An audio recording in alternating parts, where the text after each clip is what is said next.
Hello everyone, welcome to my latest video. In this I'm going to be taking you through a sketch I did of the Barbary sheep at the Hyde Park Zoo. So to start, I've divided my page into a 3x3 grid to compose the image, and then I'm just sketching in pencil the sheep, the rocks, the main elements of the drawing, and then I'm identifying where the highlights and shadows are going to be in this initial stage. Now next we're going to mix up our colors so that they're all ready when we need them.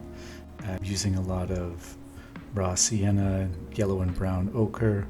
These are for the sheep tones, and then I've got a lot of yellows, greens, and then deep bluey browns for the foliage. And so I'm going to start with the lightest colors, and I'm starting in on the foliage, and I'm using a liner brush. This one's synthetic. But I'm putting it down on its edge and kind of flicking it, and I really like the crisp sort of artifacts I get with this technique. And I'm working on dry paper. I like the way the crisp edges are created when working on dry paper in this case. And so I'm working with quite a bit of pigment at the start and then kind of adding water to the page as I go.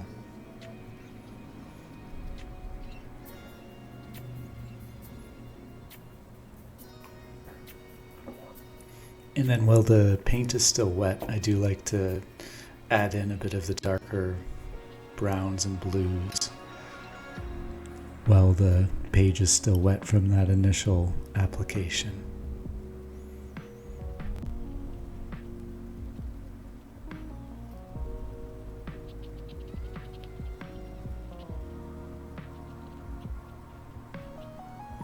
And then I've switched to a number 6 round brush, and I'm just sort of blocking in where the stones are in a very light gray tone.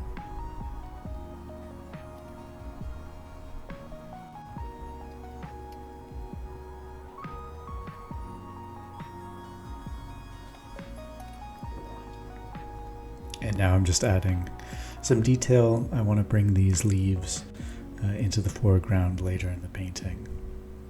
Back with the round brush, using those raw sienna, yellow and brown ochre tones to start to color in the sheep themselves.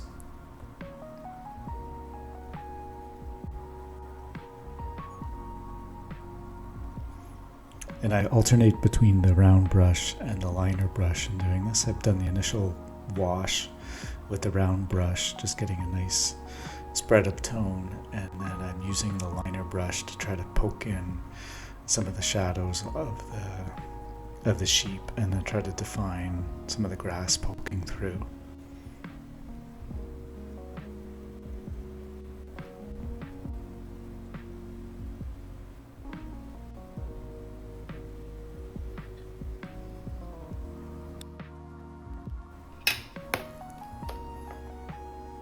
So this next stage, I'm working wet on wet. So I've done a previous wash, just putting water on the page, and then I'm working with a deep raw umber tone that I've mixed together.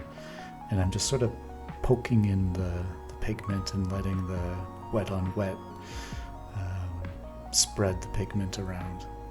And I'm doing this to get a contrast between the sort of foreground, middle ground, and then the background. I want to have a different texture for the background. So that's why I've decided to work wet on wet for the background, and then that foreground, middle ground has been wet on dry.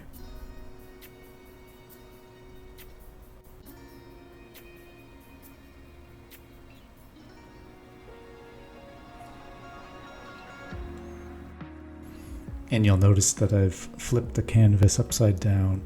I always work when I'm doing individual sheets by taping it to a small board, and then I'm able to turn the board around to help me paint in the most sort of comfortable way. And then it also allows the pigment to flow, so it's not just sitting flat on a page. I'm able to move it around and control where the pigment goes. Not really control, but let it do things that it otherwise wouldn't do if it was flat on the ground.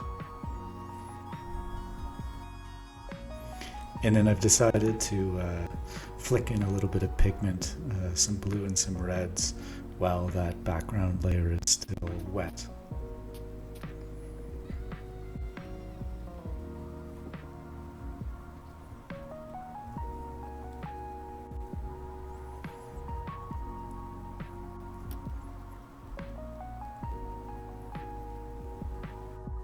And so we're at a point now where I'd say a lot of the initial washes are done. We have our foreground, middle ground, background, and now there's an awful lot of white still in that foreground area. So I want to go in and define the rocks a little bit and pull out some of those shadows. So I'm using the liner brush again, and then just experimenting with different ways of using it. Placing it down, dragging it, and kind of flicking it up, trying to make a texture that works as a rock.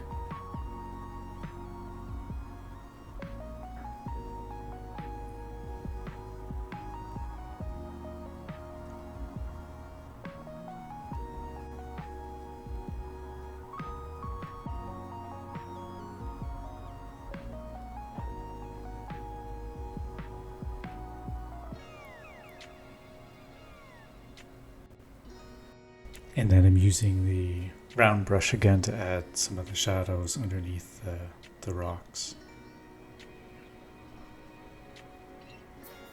And now that the first layer of shadows are in, I feel tempted to bring out my Fude fountain pen and then add a bit of lines to the painting. Now I am using some restraint here. I've in the past sort of outline the full drawing before even adding the wash. Here I'm trying to be a little strategic with where I use the lines, and so I'm trying to really bring out some of the lines in the shadow areas and leave some of the highlights without a line.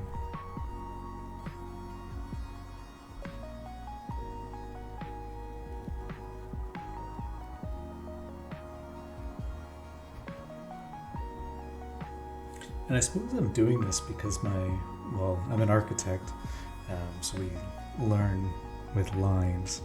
We don't necessarily draw by hand in school, certainly not sketching wildlife, but I learned to draw through line, and so I like to incorporate line even with my painting.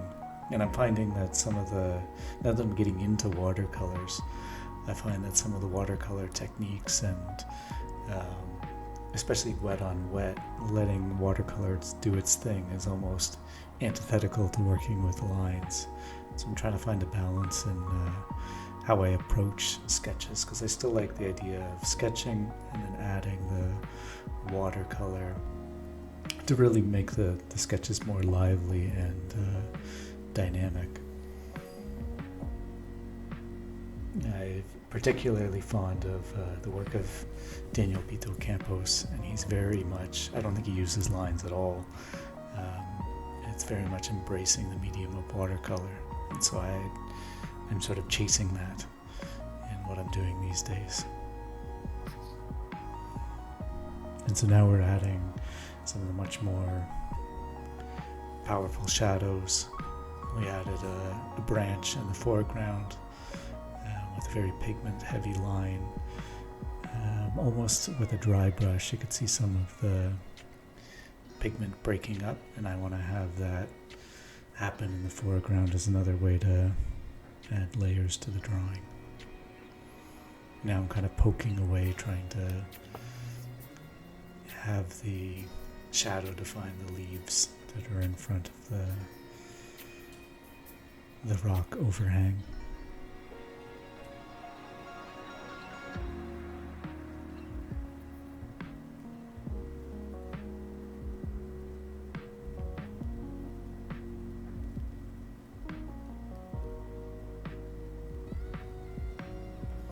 And using the liner brush just to bring out some of the details in the rock in the foreground.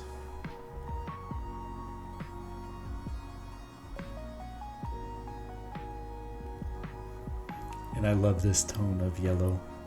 It's a gold color, and I love using it and then adding some blues and greens and browns into it while it's still wet on the page.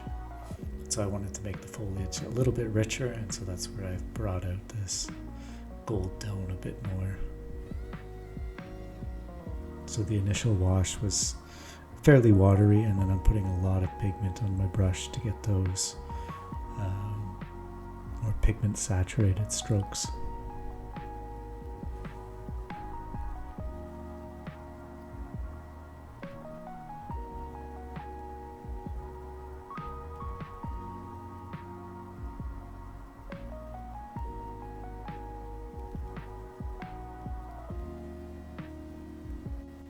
And in watching this back, I wish I had added more blue instead of the brown. I think it got a little bit washed out and would have been more vibrant had I used blue instead of the brown.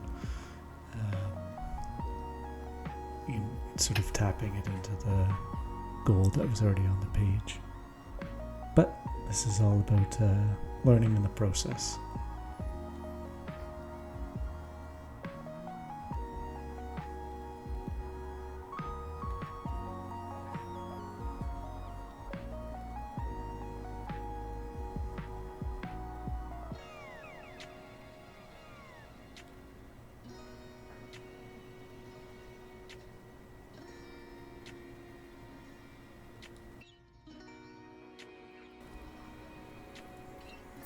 And now that I've added that other layer of gold on top, I'm adding a little bit of noise, a little bit of character, flicking in some rich blues into the grasses.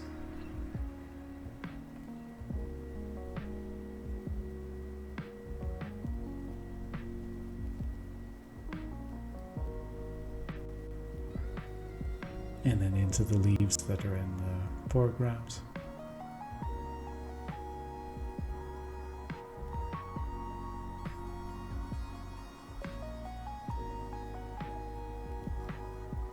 And then I wanted to do something to bring the leaves even more into the foreground.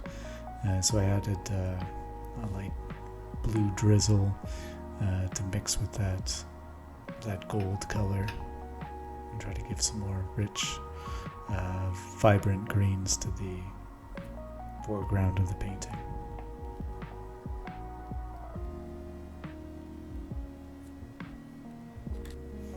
We're very much getting into the finishing stages of this drawing. I'm just adding a little bit of tone to the antlers of the sheep.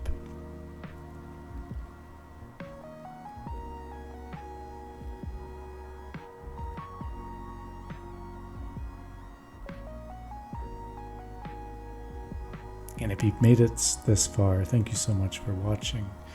I'm hoping to have more of these videos. I'm finding it a bit harder to make them these days, and I'm not able to get out and sketch as much on location. I'm on pad leave and looking after my newborn daughter, and so I've decided to do these tabletop sessions where I'm painting pictures that I see on walks with her. So I very much enjoyed this, and I'm hoping to improve my techniques by doing this. So if you've enjoyed, please like and subscribe. It means a lot, and I'll see you in the next one. Thank you.